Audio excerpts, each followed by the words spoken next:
The night was painted in gold and crystal. Every corner of the ballroom glowed under the shimmering chandeliers that hung like frozen stars. The walls, carved with elegant patterns, reflected light as if the room itself were made to impress. Laughter and soft chatter filled the air, mixing with the faint melody of a string quartet in the background. Waiters moved gracefully, balancing trays of champagne and hors d'oeuvres. Everything looked perfect, or at least perfect on the surface. Victor Langston stood near the center of it all. His suit was tailored to perfection, his smile charming, his confidence loud enough to fill the room. He was the kind of man who made people laugh even when the joke wasn't funny, just because of who he was, the billionaire host of the evening. His guests surrounded him like moths to light, eager for his attention, his approval, or maybe just a slice of his influence. To them, he was untouchable. Among the crowd of luxury and laughter, Amara Collins blended quietly into the background.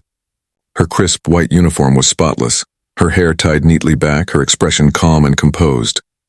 She moved between tables with quiet grace, serving drinks, refilling glasses, and making sure no one noticed her, which was exactly what the staff were trained to do.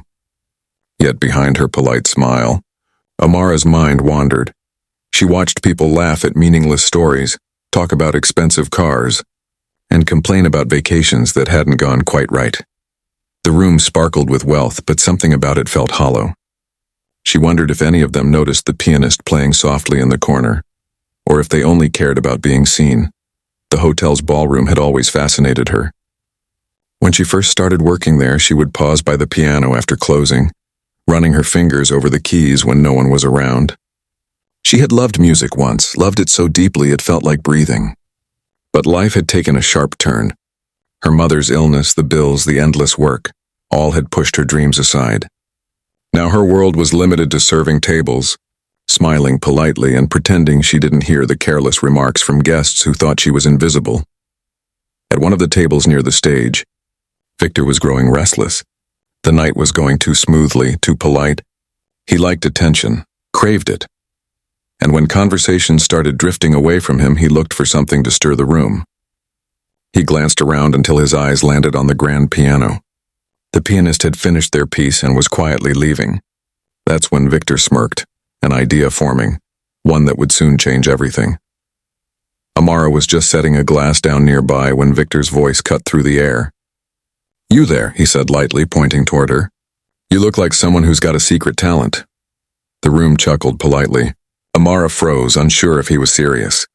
She turned slightly, giving a respectful nod. "Just doing my job, sir," she replied softly. Victor wasn't satisfied. "Come now," he said, loud enough for everyone to hear. "There's a piano right here. Surely you can play something for us?" His tone was playful, but the words carried a sting, the kind that comes from power disguised as humor. The guests turned their heads, some laughing, some curious. Amara felt the weight of every gaze on her. Her heart pounded in her chest, but she kept her face calm. She didn't want to cause a scene, didn't want to make things worse for herself. Still, a flicker of defiance lit somewhere deep inside her, a quiet fire she thought she'd buried long ago. Victor's friends encouraged him, egging on the fun. "Yes, let her play," someone shouted, their voice dripping with amusement. Amara glanced at the piano, the same one she used to admire when the hall was empty. It gleamed under the lights, polished to perfection, waiting. "Please, sir," she said gently, trying to step back, but Victor waved off her protest. "Just one note," he teased. "We'll all clap, I promise." The laughter grew louder, but to Amara the sound was muffled, fading into a dull hum. In that moment, the room that once seemed so grand now felt small and suffocating. Still, she took a step forward. Maybe it was pride. Maybe it was the memory of the girl she used to be, the one who dreamed of concert halls, not dining rooms. Whatever it was, she moved toward the piano with quiet determination. Her shoes clicked softly against the marble floor, and as she reached the bench, the laughter behind her began to fade. Victor leaned back, still smiling, but there was a trace of curiosity in his eyes now. He didn't expect much, just another moment of entertainment. But Amara wasn't thinking about him anymore. She sat down, hands trembling slightly as she touched the keys. They were smooth and cool under her fingers, familiar yet distant. For a moment she closed her eyes.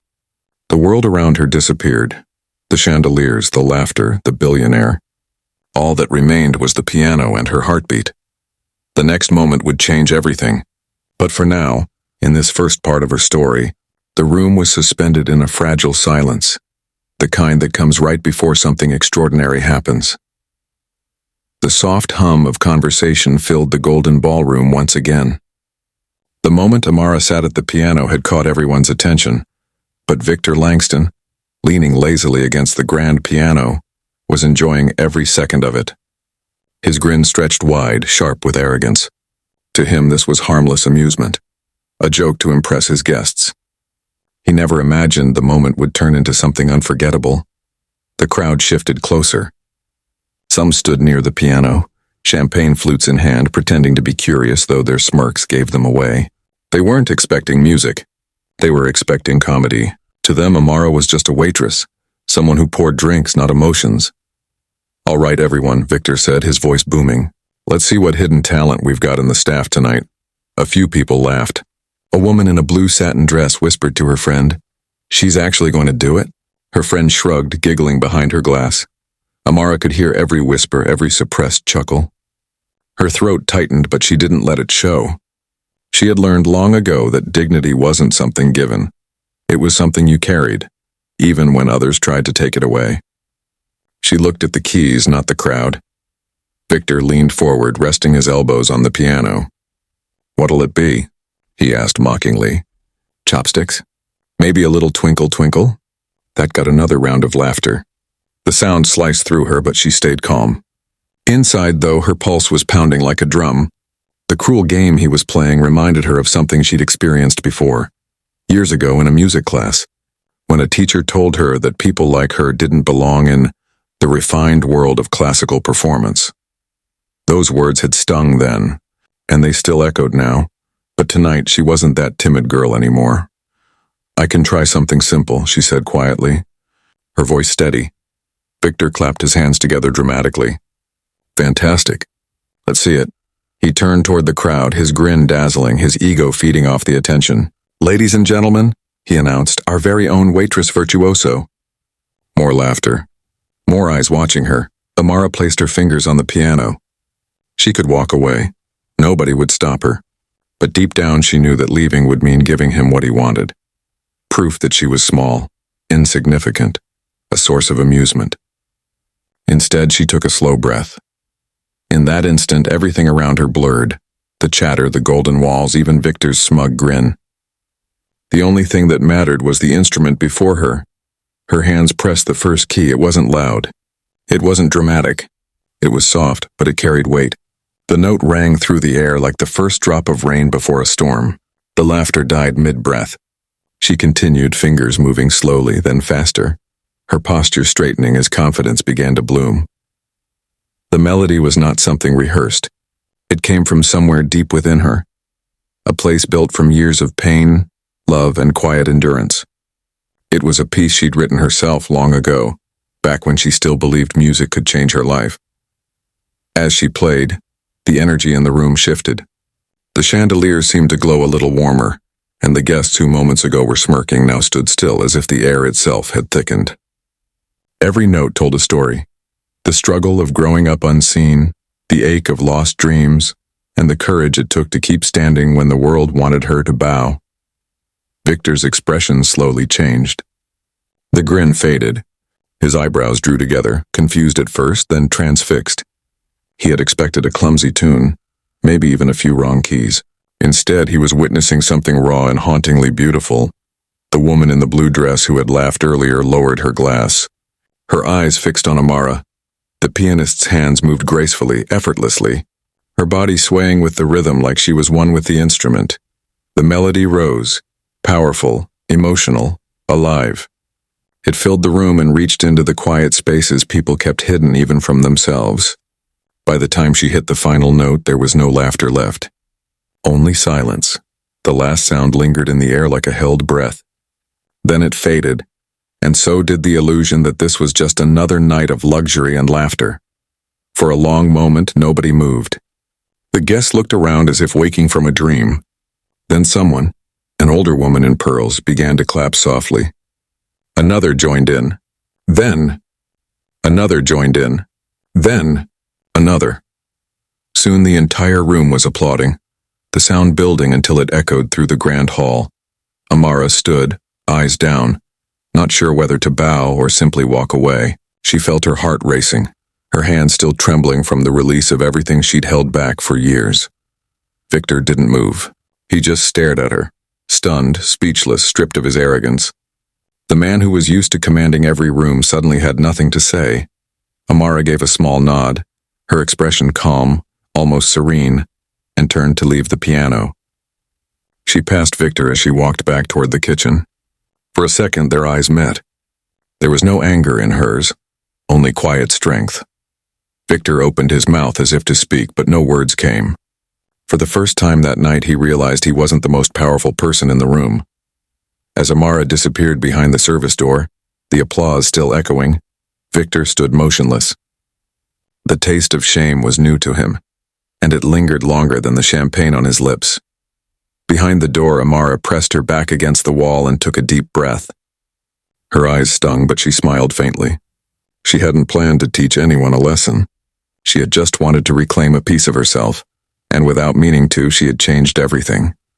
The sound of the last note still hung in the air, soft and trembling, like a memory that refused to fade. Amara sat frozen for a heartbeat, her hands hovering above the keys, not daring to move. Her chest rose and fell with slow, uneven breaths. For a second, she wasn't in the ballroom surrounded by luxury. She was in the old community church where she used to practice as a child, her mother sitting proudly in the front pew. But then the moment cracked. The sound of polite applause started somewhere in the back. It grew louder, but not enough to drown out the sting she felt deep inside. It wasn't the applause of appreciation. It was the applause of people trying to cover discomfort. They didn't understand what they had just witnessed. They didn't feel the pain she had poured into every note. They were clapping to make the silence go away. Amara stood slowly, her heart pounding. She turned to leave the piano, but Victor's voice stopped her. "Wait," he said, his tone strangely different, softer, almost uncertain. He forced a grin. "That was unexpected." She gave a polite nod. "Thank you, sir." Her voice was calm, though her hands still trembled. Victor's guests were watching closely now, unsure of how to react. Some whispered to each other, others simply stared. The laughter that had once filled the room was gone, replaced by an awkward quiet. It wasn't the silence of boredom, it was the silence of guilt. "Where did you learn to play like that?" Victor asked. Amara hesitated. She didn't want to talk about it. "It's just something I used to do," she replied simply. Victor tilted his head, trying to read her expression. There was a flicker of something in his eyes, maybe respect, maybe confusion. But his pride didn't let him stay quiet for long. He chuckled and said loud enough for everyone to hear, "Well, maybe we've discovered a hidden prodigy tonight." A few guests laughed weakly. Amara didn't respond. She could feel her throat tightening again, her emotions trapped between anger and exhaustion.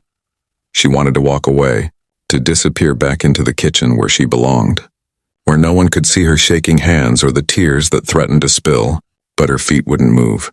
Something inside her wanted to say more, not with words, but with truth. She turned slightly toward the piano again. "Would you like to hear another piece, sir?" she asked, surprising even herself. Victor blinked. "Another?"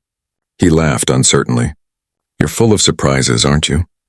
Without waiting for an answer, she sat down again. This time she didn't hesitate. Her fingers met the keys with purpose. The melody that followed was gentle but full of emotion, a quiet storm wrapped in grace. Each note carried a message, something unspoken yet powerful. The audience listened in silence. Even Victor didn't interrupt. His usual smugness had faded, replaced by a strange unease. The music reached into the corners of the room where laughter couldn't hide, and it forced everyone to feel something real, something they hadn't felt in a long time. Amara played until her hands began to ache, until the melody softened into stillness once more. When she finally stopped, the room stayed quiet for a long time. Victor swallowed hard. He looked like a man trying to find the right thing to say, but realizing there were no words that could fix what had just happened. For once, the billionaire who always had a clever remark was silent. Amara stood again, her eyes steady now. "May I return to my work?" she asked politely. Victor nodded, speechless. As she turned away, a woman near the front whispered, "That was beautiful." Another guest murmured, "Unbelievable." The whispers followed her like a soft wave of truth washing over the room. When Amara reached the service door, she paused. Her reflection glimmered faintly in one of the gold mirrors. The same uniform, the same face. But she didn't look the same to herself anymore. She looked stronger, taller, more alive. Behind her, Victor stood still, lost in thought. He glanced at the piano, the symbol of the very pride that had just been shattered. For the first time in his life, he felt small. The wealth, the applause, the admiration, none of it could erase the fact that a woman he had tried to mock had just shown him what true grace looked like. When the night ended and the guests began to leave, Victor stayed behind. The room that once felt full of glory now seemed hollow.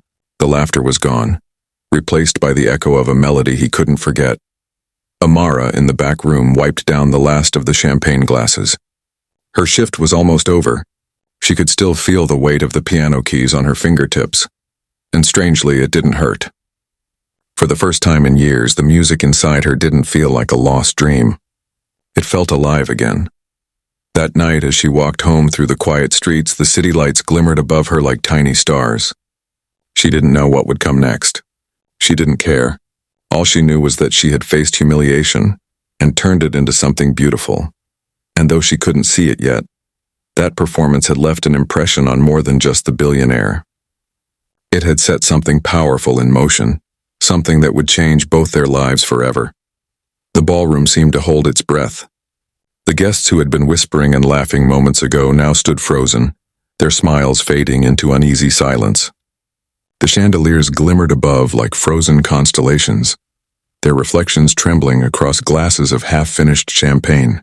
Somewhere in that golden stillness sat Amara, the waitress no one noticed before, the girl who was meant to be the joke of the night. Her hands hovered over the keys. They trembled, not from fear but from the weight of the moment pressing down on her. Her palms were slick with nervous sweat, her heart pounding in her chest like a muffled drum.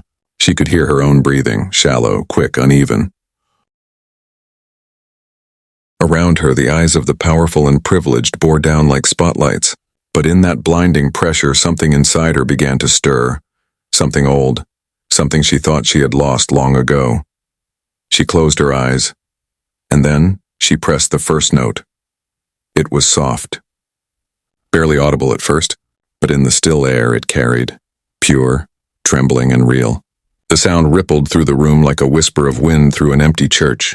Heads turned, breaths caught. The laughter that had been lingering at the edges of the crowd died completely. That single note, fragile and honest, demanded silence. Her fingers moved again. Another note, then another. Slowly, the melody began to take shape. It wasn't a song of elegance or technique. It was something deeper. The tune flowed like a confession. A story told not in words but in feeling. Each note was a memory. The nights she stayed up practicing on an old second-hand keyboard. The days she spent playing in the church choir. The afternoons she sat by her mother's hospital bed, holding her hand and humming soft lullabies to ease the pain. The music swelled, delicate but fierce, carrying years of longing and loss. Amara's world fell away. The ballroom, the stairs, the arrogance of the man who had humiliated her. None of it mattered. She was no longer a waitress. She was herself again. The girl who once believed her music could touch the sky. The people watching didn't know what to do. Some of them blinked, confused by the sudden tightness in their throats. Others simply stared, motionless, as if afraid to breathe and break the spell. Victor Langston, who had started this cruel performance as a joke, sat still in his chair. The confident smirk he wore like a badge of power had faded. His eyes, always sharp with control, now softened. For the first time in years, he wasn't the center of attention, and strangely, he didn't want to be. He was watching something real, something money couldn't buy. The melody rose higher, wrapping the room in waves of emotion. It wasn't polished like a concert pianist's performance, but that was what made it beautiful. Every imperfect note felt alive, trembling with honesty. Amara poured everything she had into that piano. Her anger, her heartbreak, her hope. It wasn't just music, it was her soul laid bare. And then came the change. Her fingers slowed. The song's rhythm softened, fading into something tender. The final notes echoed gently, hanging in the air like falling feathers, and when the last one faded completely, silence returned. Not awkward or forced this time, but deep and reverent. For several long seconds no one spoke. No one clapped. No one moved. The weight of what they had heard sank in like rain seeping into dry soil. Amara sat still, her head bowed slightly, her hands resting in her lap. She didn't need applause. The silence itself was enough. It was proof that for once they had seen her, truly seen her. Then quietly, one person began to clap. The sound was hesitant at first, a single pair of hands breaking the stillness. Then another joined, and another. The applause grew, filling the hall until it roared like thunder. But Amara didn't look up. She felt tears prick her eyes, but she held them back. Her body trembled not from nerves anymore, but from release. She had faced humiliation, and somehow she had turned it into something beautiful. Victor stood up slowly, his face pale and unreadable. The noise around him blurred, but he couldn't take his eyes off her. The waitress, the one he had mocked in front of everyone, had just made him feel small, humbled, and human all at once. He opened his mouth to speak, but no sound came out. His throat tightened. For the first time in his life, words failed him. Amara rose from the bench. She didn't bow, didn't smile, didn't seek approval. She just turned, her face calm and steady, and began to walk toward the service door. The crowd parted quietly to let her through, their eyes following her with a mix of shame and admiration.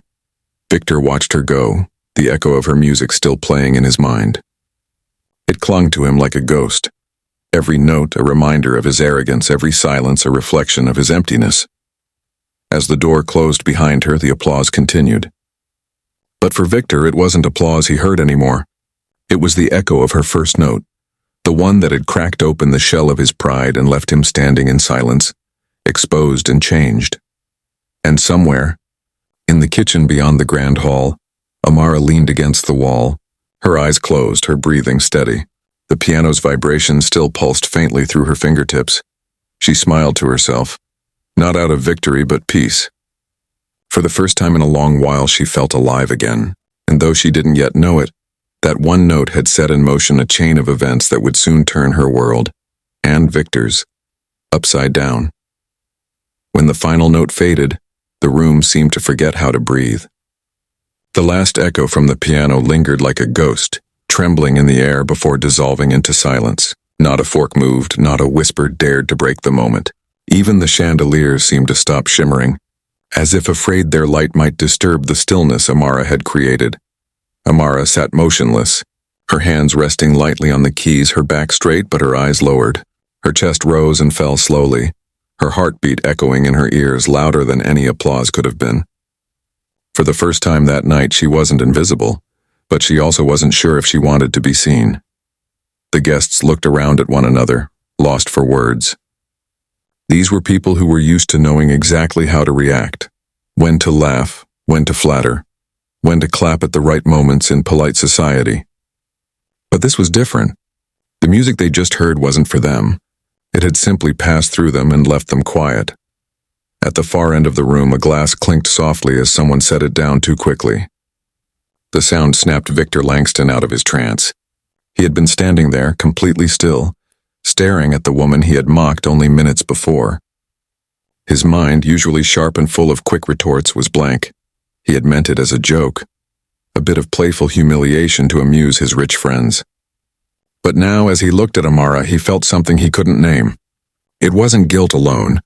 It was something deeper, something uncomfortable. For a man who thought he understood power, it felt strange to realize that real strength didn't come from money or charm. It came from honesty, and he had just witnessed it in the most unexpected way. Amara finally lifted her hands from the piano. Her fingertips tingled as though the music still lived there, buzzing faintly beneath her skin. She took a slow breath and stood. The movement seemed to wake the room. People blinked, murmured softly, shifted in their seats. Then slowly one woman began to clap. The sound was hesitant but full of awe. Another joined in and another until the applause grew. But it wasn't the wild, celebratory kind of applause that greeted celebrities or stage performers. It was gentle, reverent even. It came from the heart. Amara didn't bow. She simply nodded once, a quiet gesture of gratitude, and stepped away from the piano. As she moved through the crowd, the guests parted to make space for her. Their eyes followed her, some full of admiration, others full of shame. They didn't see a waitress anymore. They saw a woman who had reminded them what beauty looked like when it was born from truth. Victor took a step forward, wanting to say something, to stop her, to apologize, to do anything that would ease the ache pressing in his chest, but his throat felt tight. What could he say? "I'm sorry," felt too small, too late, too easy. Instead, he just stood there as she walked past him. Their eyes met for the briefest moment. Amara's gaze was calm, steady, almost kind. It wasn't forgiveness, but it wasn't anger either. It was something far stronger, dignity. She disappeared through the service door and the room seemed to lose its glow. The chandeliers still sparkled, but their light felt colder now, emptier. The laughter didn't return. The music that had filled the night was gone, but its echo lingered in everyone's mind, especially Victor's. He turned back to the piano, his reflection faintly visible on its glossy black surface. It was strange how quiet the room felt now. Even surrounded by people, he felt utterly alone. He reached out and touched one of the keys, just one. The sound it made was dull, ordinary. Nothing like the magic she had created. For the first time in a long while, he didn't like himself. A waiter came to refill his drink, but Victor waved him away. "No," he said quietly, his voice rough. "That's enough." He looked around at his guests. The polished men in tailored suits, the women in glittering gowns, all suddenly unsure of themselves. The power in the room had shifted, and they all felt it. None of them knew quite what to do next. Eventually, people began to leave. The event that had started as a glittering celebration of wealth ended with murmured goodbyes and uneasy glances. Everyone left with the same haunting sound still echoing in their minds. That first note, so simple and pure, that had stopped time itself. Victor stayed behind after the last guest had gone. The staff moved quietly, cleaning up glasses and plates, avoiding his gaze. He sat alone at one of the tables, staring at the piano in the distance. He felt something he hadn't felt in years. Small. The waitress he had embarrassed had given him something priceless. Not just music, but truth. And he couldn't stop thinking about it. In the quiet, he whispered to himself, who was she? The night had begun with arrogance, laughter, and pride. Now it ended in silence, not an empty silence, but a heavy one, the kind that stays with you long after the noise fades. And somewhere in the dark streets outside, Amara walked home, her heart still pounding with the rhythm of her music. She didn't look back at the hotel, didn't think about the people she'd just left behind. She only thought about her mother, her dreams, and the music that had once been lost, and was now alive again. That night, two very different lives had crossed paths for just a few minutes. But those minutes had changed everything. The next morning, sunlight spilled across the city like liquid gold. The world outside moved as if nothing extraordinary had happened the night before. Taxis honked, coffee shops buzzed, and business towers gleamed against the pale blue sky. But inside Victor Langston's penthouse, something was different. He sat alone at his breakfast table, a newspaper untouched beside his plate. The coffee had gone cold. Normally, his mornings began with calls, meetings, and the hum of expensive distractions. But today, all he could hear was music, her music. That melody from the night before still played in his head over and over, like a haunting reminder of what pride had cost him. He couldn't shake the image of her, the young waitress sitting at the piano, calm and fearless, transforming a cruel joke into a moment of truth. Her face had been peaceful, her eyes distant but alive. She had something he didn't, something that money couldn't buy. He didn't even know her name. Victor pushed the newspaper away and stood abruptly. "Find out who that waitress was," he told his assistant later that morning. "The one from the gala, the one who played the piano." His assistant blinked in surprise. "Sir, you heard me?" Victor said sharply, though his tone carried more urgency than anger. "Get me her full name today. It took only a few hours." When his assistant returned, she handed him a file with a single page inside. "Her name's Amara Collins," she said. 27 years old. She's been working at the Grand Aurora Hotel for a year. Before that, a few small jobs. She's originally from Southside. No formal conservatory records, but apparently, she used to play at a local church and community events. Victor's eyes narrowed slightly. "Used to?" The assistant nodded. Yes, sir. She stopped a few years ago. Something about family issues. Her mother passed away around that time. Victor said nothing. He stared down at the paper, tracing the name with his finger. Amara Collins. The name sounded soft, like the way her music had filled the hall, gentle but powerful.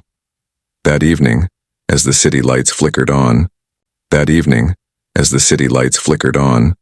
he went back to the Grand Aurora Hotel.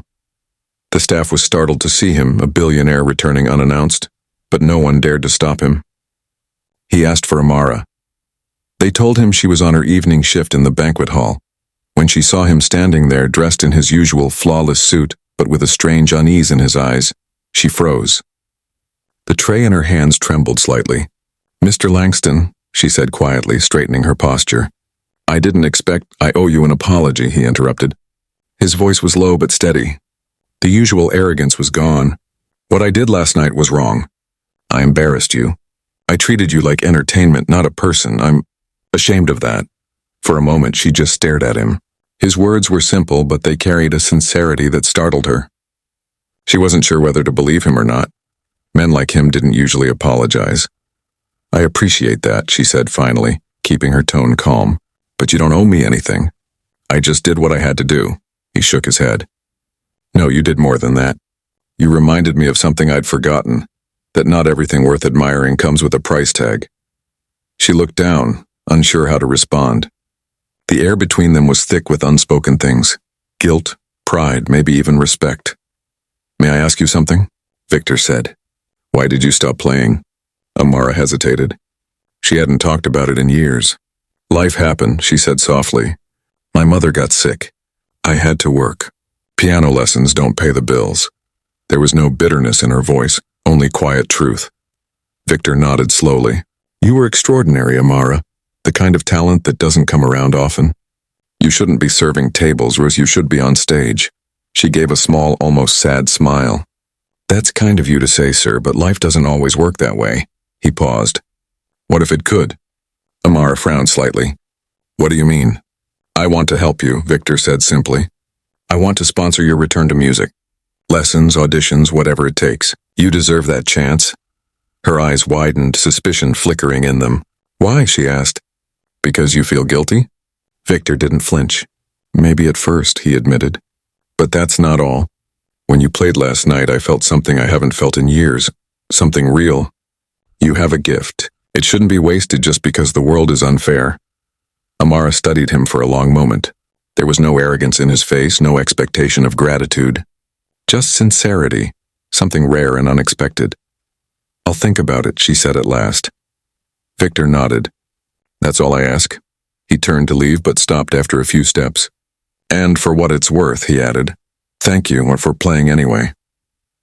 As he walked away, Amara stood still, her mind swirling. Part of her wanted to dismiss his offer. She had built her life around practicality, not dreams, but another part, the one that had been silent for years, stirred again. That night after her shift, she walked to the small church where she used to play. It was empty and dark, but the piano was still there, dusty and out of tune. She sat down and pressed a single key. The sound was faint but familiar. It carried through the quiet air, filling her chest with a warmth she thought she'd lost forever. Maybe, just maybe, it was time to believe again. Days passed, but Victor Langston couldn't escape the melody that haunted him. It followed him everywhere. In the hum of his car engine, in the quiet between meetings, even in the echo of his own footsteps through marble halls. It wasn't just a song anymore. It was a mirror. Every time he remembered it, he saw himself. The man he had been. The man he didn't want to be anymore. Victor Langston was a man who built his empire from nothing. He prided himself on control. Control over business, people, outcomes, everything. But after that night, something in him cracked. He began to see how empty that control had become. The applause of others didn't sound the same anymore. Their praise, their laughter, their flattery, all of it rang hollow. The next morning, he canceled 2 meetings and spent the day walking through the city. His assistant was stunned. "Are you feeling all right, sir?" She asked. "I'm fine," he said absently, but it wasn't true.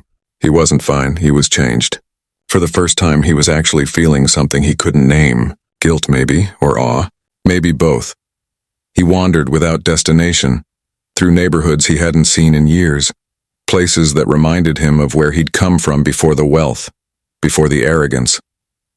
Children played soccer in the street. Mothers sat on stoops chatting with neighbors. Life moved there in simple, honest rhythm. He watched a young boy playing a plastic keyboard near a fruit stand, pretending to perform for an invisible crowd. The sound was rough and off-key, but the joy in the boy's face was real. Victor smiled faintly, a rare, genuine smile. That night he found himself thinking about Amara again. Not just her music, but the way she carried herself. Quiet but unbreakable. She had stood before him, in a room full of power and privilege, and turned humiliation into beauty. That kind of grace didn't come from money or fame. It came from soul. He thought of what she had said. Life happened. It echoed in his head, simple but heavy. He had spent his life buying solutions to every problem. Yet here was a woman who faced hardship without bitterness, who worked endless hours and still carried herself with dignity. He wanted to help her, not as a savior, but as a man trying to make something right. The next day he called one of his old acquaintances, a retired music professor named Evelyn Hart. She was a sharp, no-nonsense woman who had once taught at the city conservatory. "Evelyn," he said, "I need a favor." "A favor?" She replied with a laugh. "That's new. You usually deal in transactions, not favors." "This one's different," Victor said quietly. "I met someone, a pianist. She's remarkable, but she doesn't have the means to study again. I want to sponsor her." Evelyn raised an eyebrow. "Victor Langston sponsoring a struggling artist? Did the world end while I was asleep?" "Maybe my world did," he said softly. After a pause, Evelyn's tone softened. "All right. If she's as good as you say, I'll help her get an audition. But Victor, don't make this about redemption. Make it about her." "I understand," he replied, and for once he truly did. Meanwhile, Amara continued working at the hotel. Life hadn't changed much. Same uniform, same long hours. But something inside her had shifted. When she walked through the halls, people looked at her differently now. Some of the guests who had witnessed her performance greeted her with warm smiles or soft words of praise. But she didn't bask in it. She had learned not to live for approval. She was simply proud. Then one evening, the hotel manager approached her with an envelope. "This was dropped off for you, Miss Collins," he said. Inside was a simple letter written in elegant handwriting. "Amara, I spoke with someone I trust about your music. She wants to meet you. There's an audition this weekend at the city conservatory. No strings attached, just your talent. If you're willing, I'll be there too. You don't owe me anything." Victor Langston Amara read the letter twice, unsure how to feel. Part of her wanted to tear it up. Another part wanted to believe it. The idea of stepping back into that world both terrified and thrilled her. On the morning of the audition, she stood outside the conservatory gates, clutching the letter. The building loomed tall and elegant, filled with echoes of all the dreams she had once buried. Her hand shook, but she forced herself to take a deep breath and walk inside. Victor was already there, sitting quietly in the back row. He didn't speak, didn't interfere. He just nodded when their eyes met, as if silently saying, "You belong here." Amara sat at the grand piano in the empty hall. The judges waited, pens ready. For a moment she felt that old fear creeping in, the same fear from that night at the hotel. But then she remembered her mother's voice, soft and steady in her memory. "Play like you're talking to God, not people." And she did. Her fingers danced across the keys, her body swaying gently with the rhythm. The melody that flowed out was the same one she had played at the gala. Raw, emotional, but fuller now, stronger. The sound filled the conservatory like sunlight through stained glass. When she finished, the room stayed silent for a long time. One of the judges finally whispered, "That was breathtaking." Victor closed his eyes and smiled faintly. He didn't need anyone to thank him. Watching her reclaim her place was enough. Afterward, Amara approached him. "They said they'll call me," she said softly. "They'd be fools not to," he replied. She looked at him for a moment, studying the man who had once embarrassed her in front of the world. But now she didn't see arrogance. She saw humility, change. "Thank you," she said quietly. He shook his head. "No, thank you. You reminded me what real power looks like. That evening, as he left the conservatory, Victor felt lighter than he had in years. The city around him looked different, brighter, more alive. For the first time, he wasn't thinking about money or deals. He was thinking about music, about redemption, about grace. And though he didn't know it yet, that day marked the beginning of something neither of them could have imagined, a friendship built not on status but on respect, healing, and the shared rhythm of two souls finding their way back to what truly mattered. A year had passed since that unforgettable night in the grand ballroom. The night a cruel joke turned into something extraordinary. The city had moved on, as cities always do, but for two people, everything had changed forever.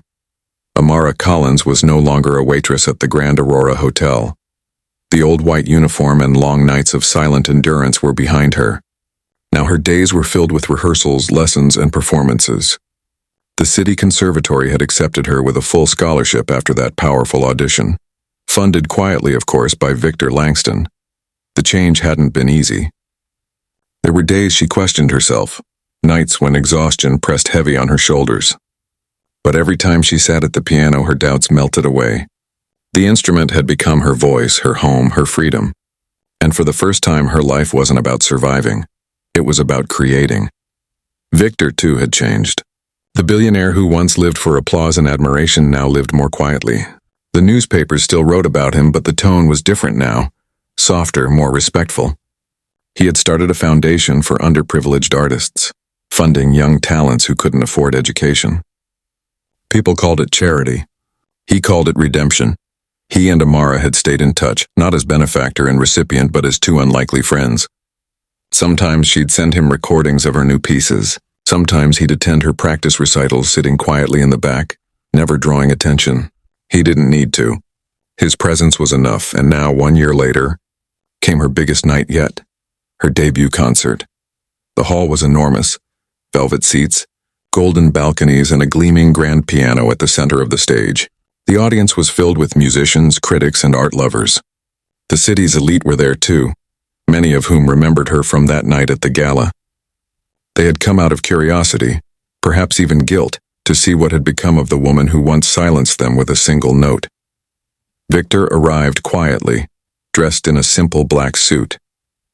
He didn't want attention. He took a seat in the fourth row, his expression calm but his eyes bright with pride. Backstage, Amara stood before a mirror, her reflection framed by soft light. Her gown was white, not the white of her old uniform, but a glowing, elegant fabric that shimmered when she moved. Her hands trembled slightly as she adjusted the bracelet on her wrist, her mother's bracelet, the one thing she had kept all those years. "Are you ready, Miss Collins?" the stagehand asked softly. She smiled faintly. "Yes, I've been ready my whole life." When she stepped onto the stage, a hush fell over the room. The sound of her heels echoed lightly against the polished floor. She walked to the piano, her chin lifted, her posture graceful but humble. Then she looked out into the audience, and for a brief moment, her eyes found Victor. He gave her a small nod, the same one he had given her at her audition. "A quiet reminder you belong here." Amara sat down and placed her fingers on the keys. The same familiar weight filled her chest, the anticipation, the fear, the excitement. But this time it didn't paralyze her. It fueled her. She began to play. The first note rang out, pure and confident. Then another and another. The melody that followed was the same one she had played that night at the hotel. The song that had once been born from pain. But tonight it was different. It was no longer a song of humiliation or sorrow. It was a song of freedom, of triumph, of healing. The music soared through the hall like sunlight breaking through clouds. It carried every part of her story, the struggle, the dignity, the loss, the hope. The audience sat spellbound, the same way they had that night a year ago. But this time they weren't silent from shock. They were silent from awe. Tears shimmered in Victor's eyes as he watched. He remembered the woman standing in the corner of that ballroom, holding a tray of glasses and the cruel laughter that had filled the room. And now, here she was commanding the stage. Every note a declaration that grace could grow from pain, that beauty could rise from cruelty. As Amara played the final movement, her fingers danced faster, her entire body alive with rhythm and light. The last note rang out, clear, powerful, endless meteor before dissolving into silence. Then came the sound of applause. It began softly, then swelled until it filled the hall like thunder. People rose to their feet, clapping, cheering, shouting her name. Flowers rained down onto the stage.